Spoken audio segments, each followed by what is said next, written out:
My dad works in B2B marketing. He came by my school for career day and said he was a big ROAS man. Then he told everyone how much he loved calculating his return on ad spend. My friends still laugh at me to this day. Not everyone gets B2B, but with LinkedIn, you'll be able to reach people who do. Get a $100 credit on your next ad campaign. Go to linkedin.com/results to claim your credit. That's linkedin.com/results. Terms and conditions apply. LinkedIn, the place to be, to be. We acknowledge the traditional owners of country throughout Australia and recognise their continuing connection to land, waters and culture. We pay our respects to their elders past, present and emerging. Welcome to This Song Is Yours, a music podcast where we chat to a new guest each week, talk about their life and creative endeavours, and talk to them about some of the music they love. Our show works by chatting to our guests about music, but also getting them to make you a playlist of the songs they love. You can find the link to our playlist in the show notes. Welcome to episode 105. I'm your host, Simon Fink. Our guest today is Laundry Day. The hard-to-classify five-piece from New York City recently released their new single, Connect 5. In today's episode, we're speaking with Laundry Day about working with Romil from Brockhampton, their ever-evolving sound, and their prolific output before even graduating high school. Here we go. Our guest today is a five-piece from New York City. Their hard-to-define sound is an amalgamation of genres like indie, R&B, pop, alternative and rock, but somehow always feel natural to what's going on in the music. Please welcome to This Song Is Yours, Laundry Day. Gentlemen, good evening. Good evening. How are you doing? Hey, how's it going? Very quickly, I know we just had a quick chat, but for the people listening, I'm going to introduce all of you. We've got Sawyer, Jude, Etai, HP and Henry. Have I got that right? That's right. Beautiful. Now, firstly, thank you all for your time this evening. Where are you this evening? We're coming to you live from New York City in my Lower East Side apartment. From even more specifically, my couch. Yeah. Do you all live together? We did for a period of time, but now we're kind of all living, some of us kind of with our families, and Henry and I, HP. Sorry, I know that's confusing because there's a Henry and there's an HP. So HP and I live together. So yeah, this is our shared space.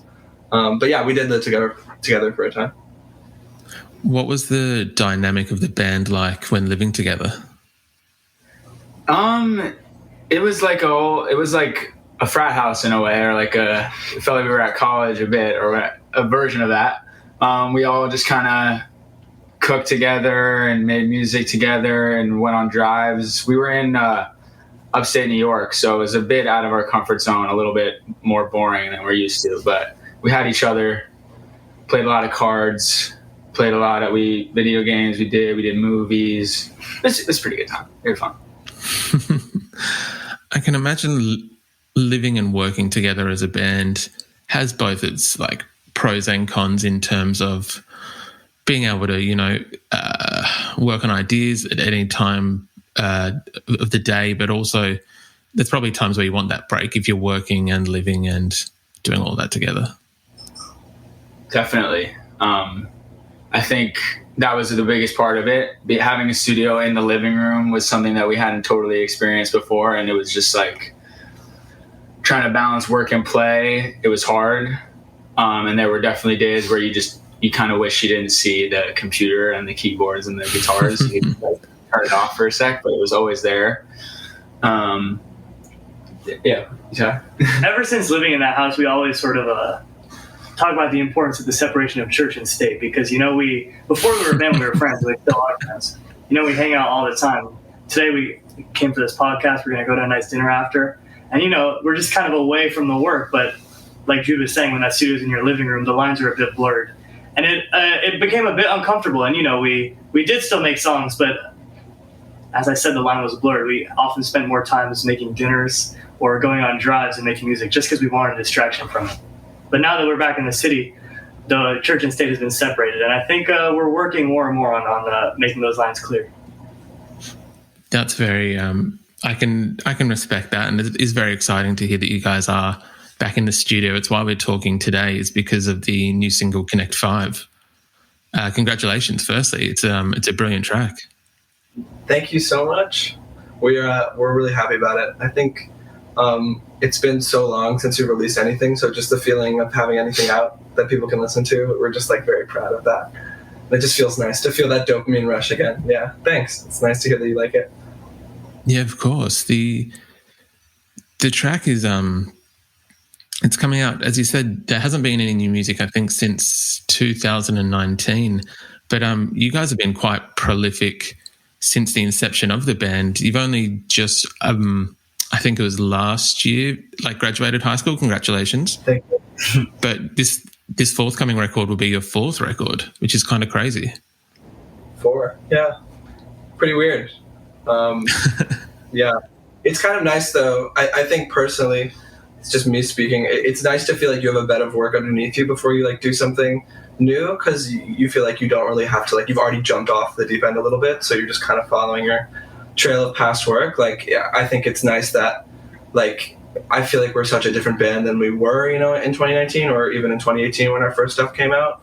And just because we can see where we come from, it makes it easier to like keep going forward. Like, if we had not released all that music, I think it'd be kind of scarier to like have less out and then kind of try to release this big album that we're trying to do. So it feels nice to feel like you can move through different eras as a group. It's fun. It's like you're playing dress up, and we clearly have had a history of doing it for a while. So it just feels nice to continue that. The record that you're currently working on, I've been told, or I've heard, that you guys are kind of really putting a lot more time and effort and care into this one. Not that the others weren't, labors of love, but that this one you're really kind of investing a lot of time and effort into. The truth is that it really took us a while to find ourselves when we were making this album. Every project that we've made to this point, we were in high school for. So our band was more of kind of just a side hustle than anything else. You know what I mean? We're kind of finding time to record between class and being with our families, stuff like that. And then, right as we were about to graduate, COVID happened. And we found ourselves, we knew we were going to make our 4th album. We had kind of got that in our heads before COVID, but then unfortunately we were forced to spend some time apart. And, we fell out of sync with the process that we had before. And when we went back to that house upstate, that was when we really came together again. And it was unexpected to us that we would have to kind of work to get back into the groove of things, get back into being one unit. We always say one big brain, because that's kind of what we aspire to be. And that's really why that's why this process has taken so long. You know what I mean? I really do think that it's our best album to date. And the growth we went through was really, really necessary to get to this point. So we couldn't have rushed it if we even wanted to. It's just, you can't really control how long it takes. But here we are, and it's done. It's very exciting. I'm kind of curious how the songwriting dynamic within the band works, because from what I've seen, from what I've kind of read, is that you all, as you just said, you all work as like one big brain. Is it one songwriter kind of brings an idea to the rest of the guys and it's fleshed out from there, or do you guys write together, or is it kind of an amalgamation of all those things? It's about everything. We've tried pretty much everything.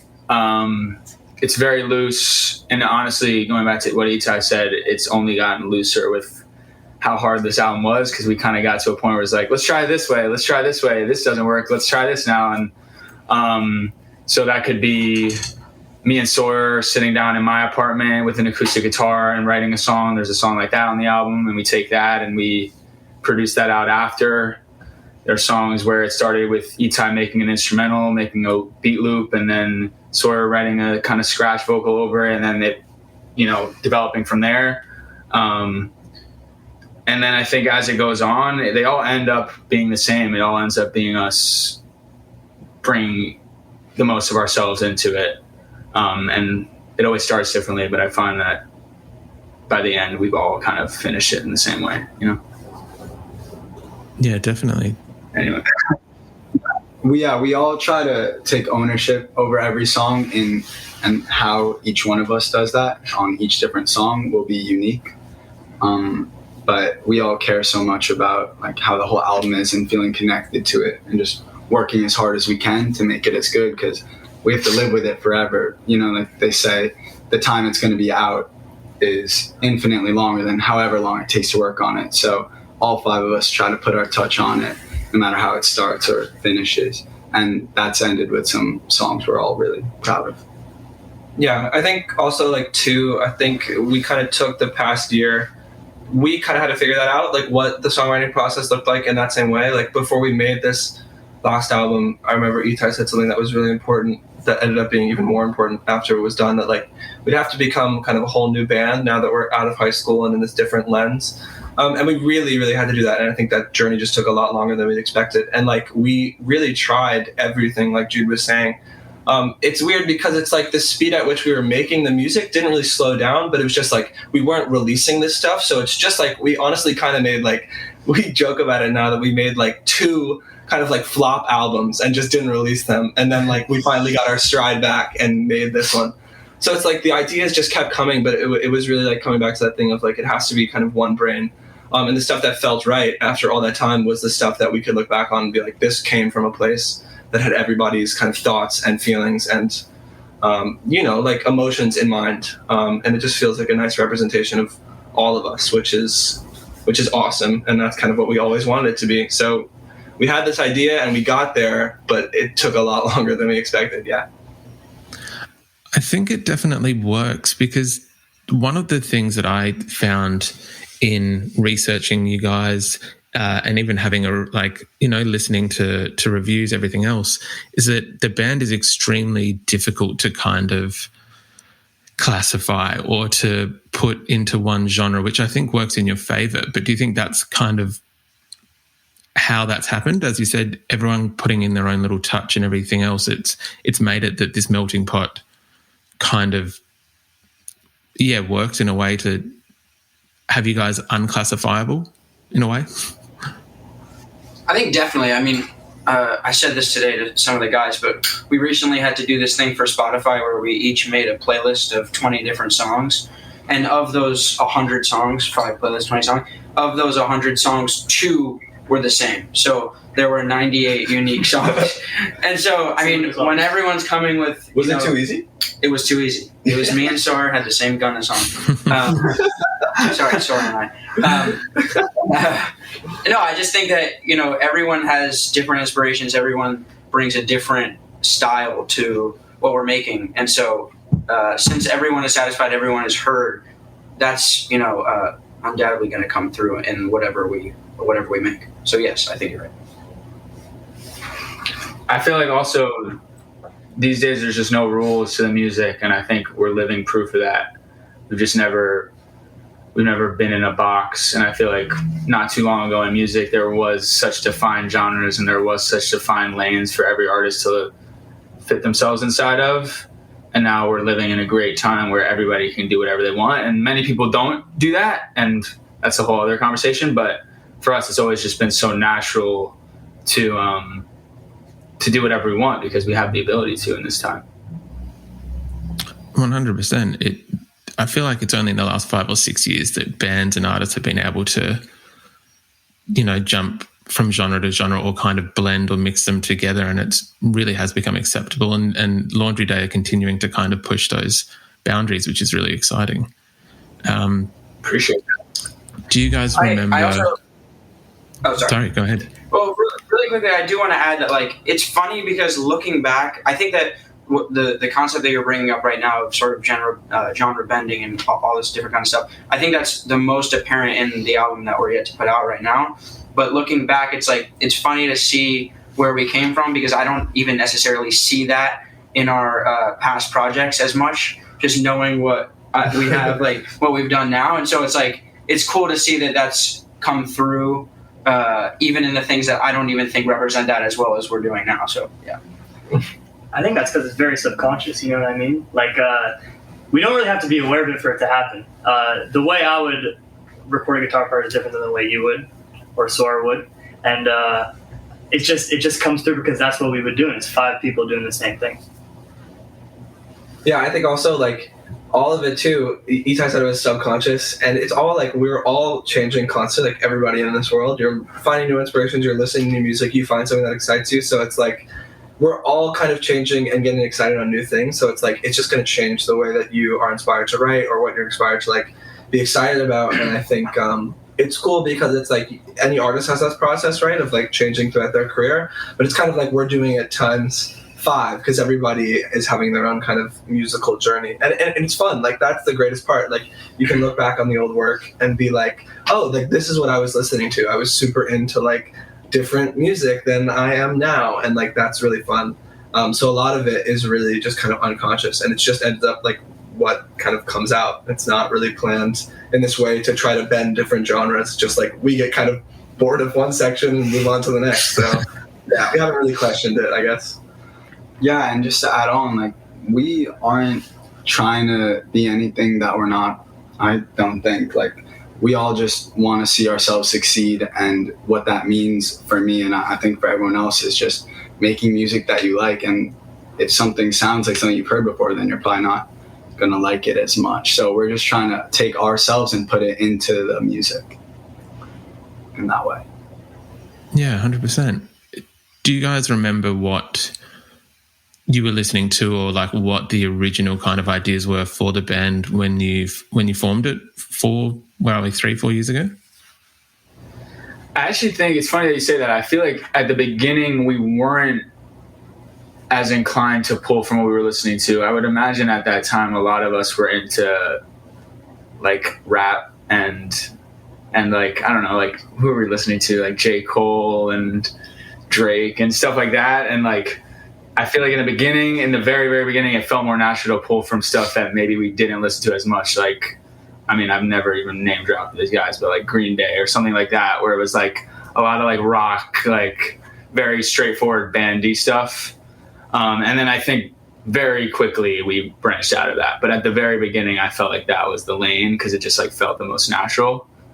And then as we started taking more risks, it became everything. And it was, yeah, who else were we listening to then? I mean, we were like so obsessed, and like I feel like it's kind of, you can't really talk about us without talking about how much we loved just the people who were doing DIY stuff. Like, we just loved Brockhampton, we loved Tyler, we loved like kind of all these people who were making stuff on YouTube and posting it, and it just felt like a friend group. So in a way, we took this kind of thing where we all played instruments prior to like really being into being a band, or like what being a band meant. And so we all kind of had this experience of being musical in our lives, and then we just kind of applied it to the energy of what was kind of going on just in our high school and just like what kids are into.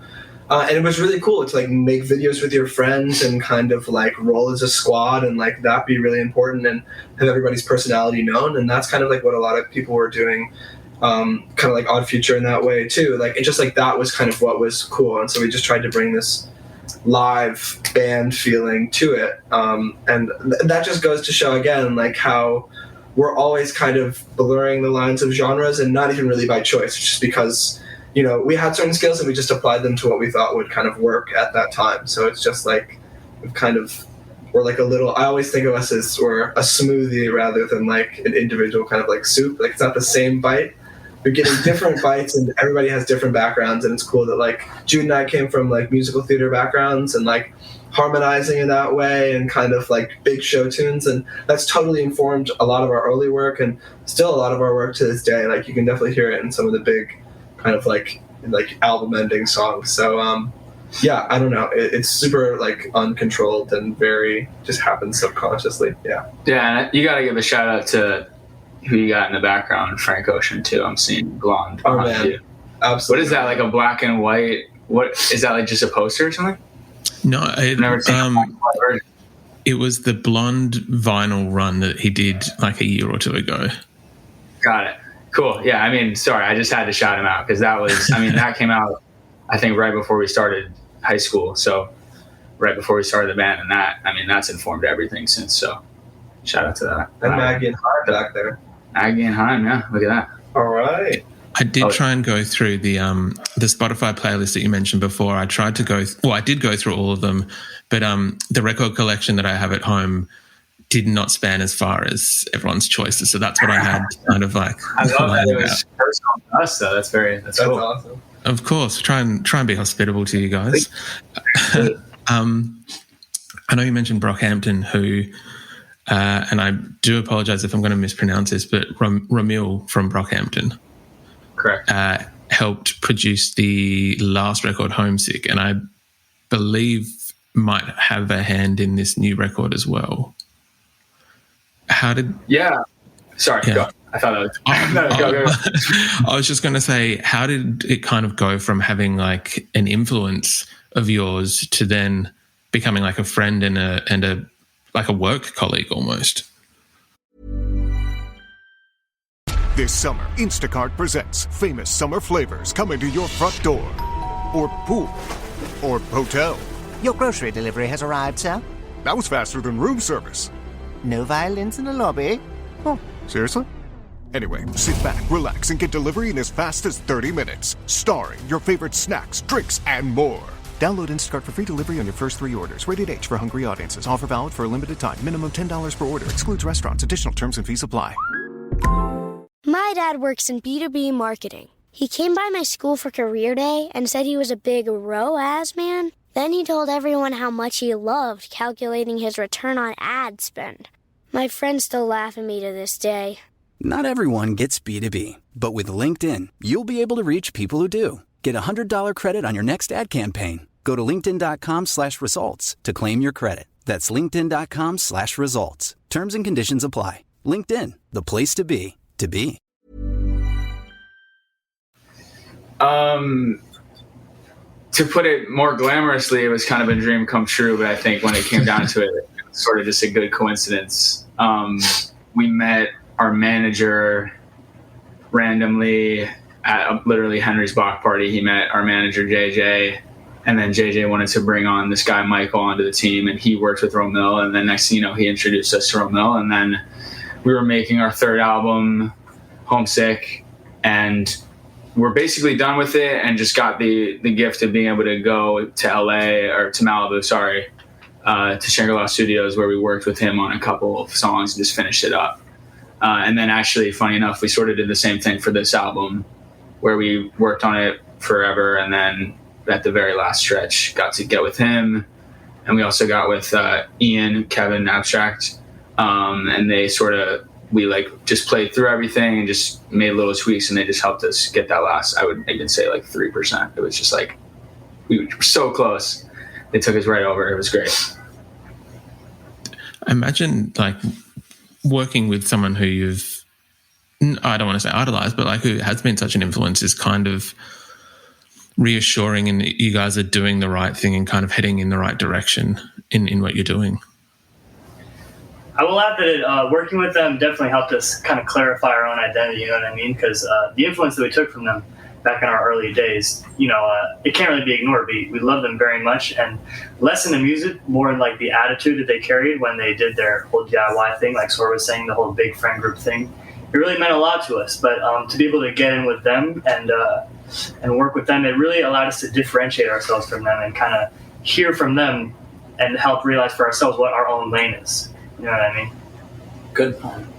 Yeah, I think that is totally true. And I think they really acknowledged that. And it was really cool to have them work on this album because right at the beginning, they're really upfront and we're we really kind of believe in what you guys are doing. And I think what really worked with them and what worked with kind of collectives and groups like that is just really their energy and their friendship. And I think that we have everybody in this group and in their group has their own unique friendship, and I think that that's kind of what made it work. So in a way, it was kind of they were just kind of overseeing the school that we were in for a couple of weeks, just making sure that we were kind of flowing smoothly, because it has to exist kinetically between us. And I feel the album only really got finished when we really kind of figured out everybody's influences and how we could all work together really efficiently. So in a way, they kind of fostered that and didn't really add a lot of their own ideas into the mix. They just kind of helped us. They gave us this kind of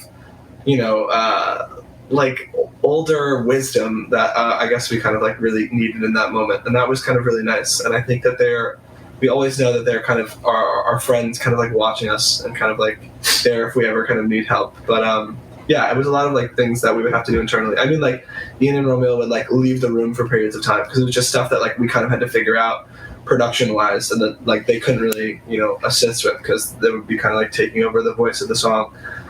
So yeah, it was kind of like a really interesting dynamic, and they're down to always change up the way they work, which is why we love them so much. So yeah, they're like amazing kind of like partners in this big music industry. It's nice to have like a friend in this big sea, I guess. Yeah, look, if there's anyone to kind of have as friends, I imagine that they would fill the role quite well and do quite a good job.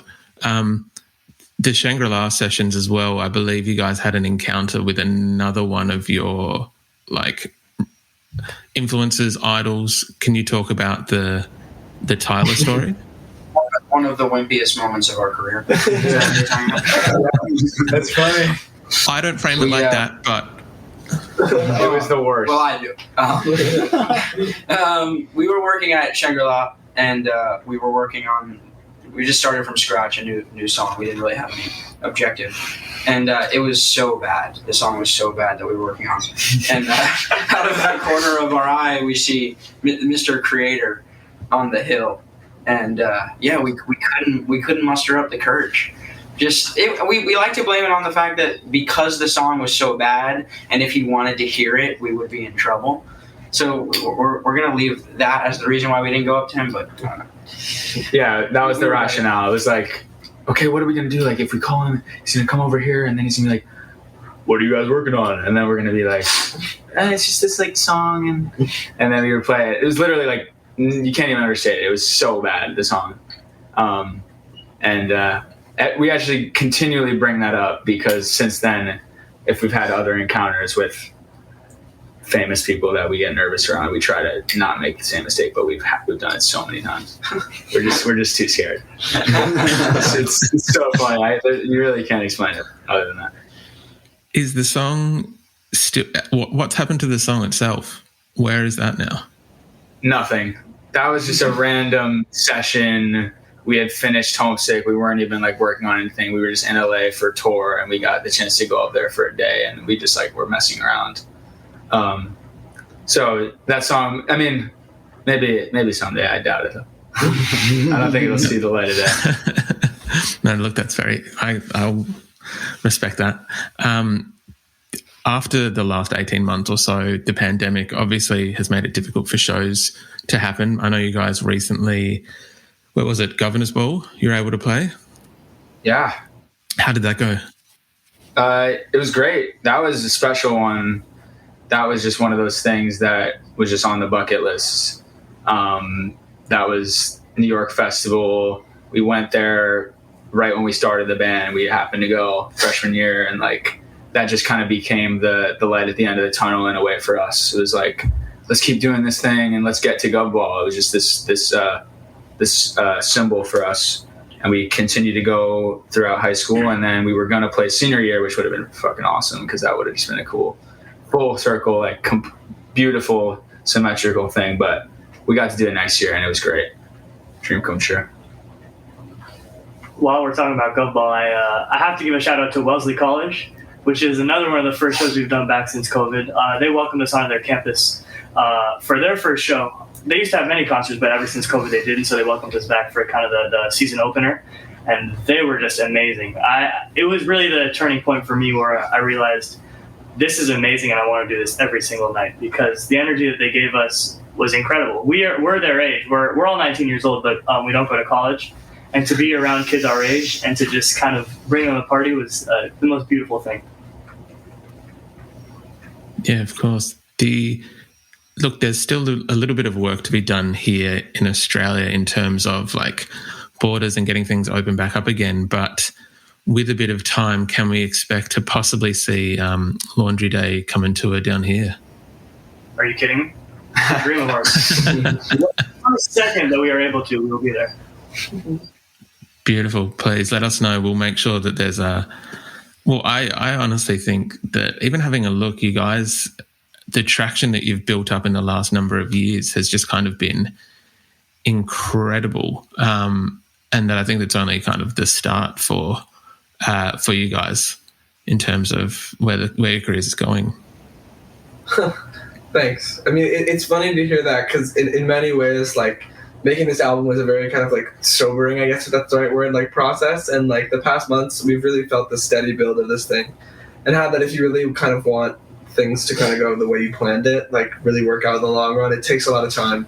So it feels really nice that we can still kind of like, you know, like I feel like we have a lot of success kind of like going for us, but still like make songs in like Etai's basement. Like we're not working at fancy studios all the time. Like it's growing in a really nice way, and we don't feel like we're really above the city that we're in, which is really nice. Like there's still so much to explore, so it's kind of like I feel like we've gotten to a really, really nice position where like we can just love the process, and like it's really fun to kind of like go out and play shows and see the numbers just go up slowly and little by little, and making those new fans. Like it's just it's the best job in the world, and I don't want to like take for granted any moment of it. I definitely think there's a level of respect that has to be given to you guys as well in relation to that, because a lot of bands, especially young bands, would kind of, you know, rush into it, take every opportunity, and kind of, it's why I think we see a lot of bands like burn out and just kind of fail pretty quickly. So I think the fact that you guys have acknowledged that, you know, if you put time and care and love into something, that it will kind of pay off in the long run. Yeah, it's always been about the work for us. So I think there was just never a moment where it even made sense for it to kind of snap and it to all blow up. I mean, is that still possible? I don't know, but I just don't think it's in the cards for us. I think we take so much time with it and we do our own thing that I think it's just going to be, like Sawyer said, a step-by-step process. And if you know, and it'll just more people will keep finding out. And like, yeah, we're excited about the new stuff and excited about just another opportunity to get more people involved in what we're doing. 100%. Be a part of the community. Yeah, definitely. Yeah. But I appreciate you saying that. Oh no, of course. I appreciate of course. everything that you were saying. But we got a lot more work to do. Look, I think that work is going to pay off. I think that there will be a sooner rather than later. I think you're probably going to see that spike, and that you guys, you know, maybe it'll be private jets to Australia, one each. But wait and see. Yeah, that would be quite fun. I would rather like just like a car and we can go backpacking. Like that's like more our speed. That would be fun. I'm not mad at that. Yeah. We'll take the PJ, Simon. I'm not mad at the PJ. If you got the PJ, Simon, we're taking it. Done.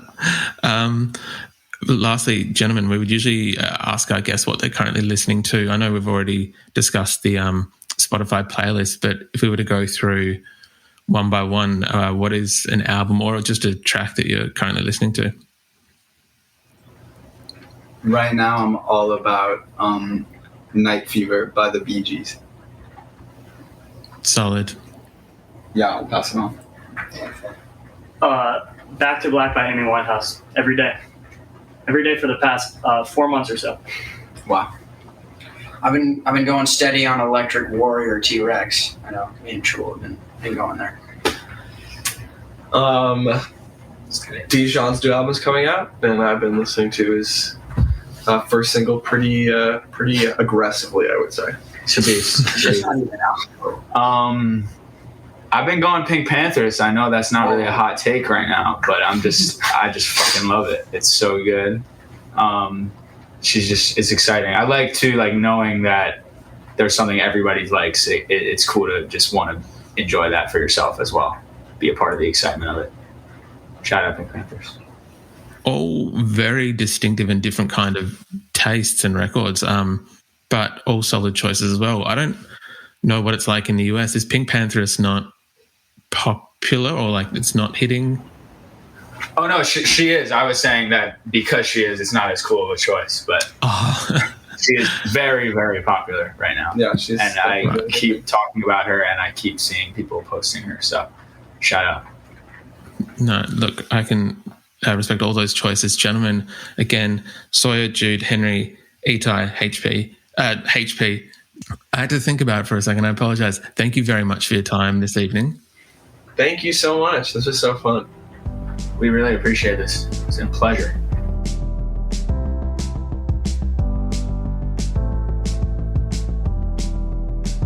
And that's our show. A massive thank you to Laundry Day for their time. Connect 5 is out now, and we've left links in the show notes if you'd like to stream their music. We also want to give a huge shout out to Duncan at Orienteer for helping out with today's interview. You can find a link to our Spotify playlist in the show notes. where you'll be able to listen to all of our guests' picks. If you like this show, please subscribe wherever you get your pods and stay up to date when new episodes are released. We release new shows each Thursday and Friday morning, with guest playlists streaming on Spotify at the same time. You can follow the playlist profile on Spotify, and you can follow us on Instagram, Facebook, and TikTok. Until next week, cheers.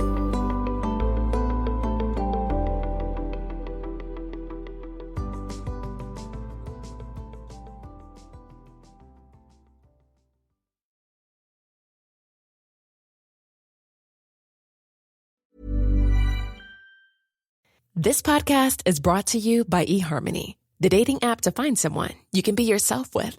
Why doesn't eHarmony allow copy and paste in first messages? Because you are unique, and your conversations should reflect that. eHarmony wants you to find someone who will get you.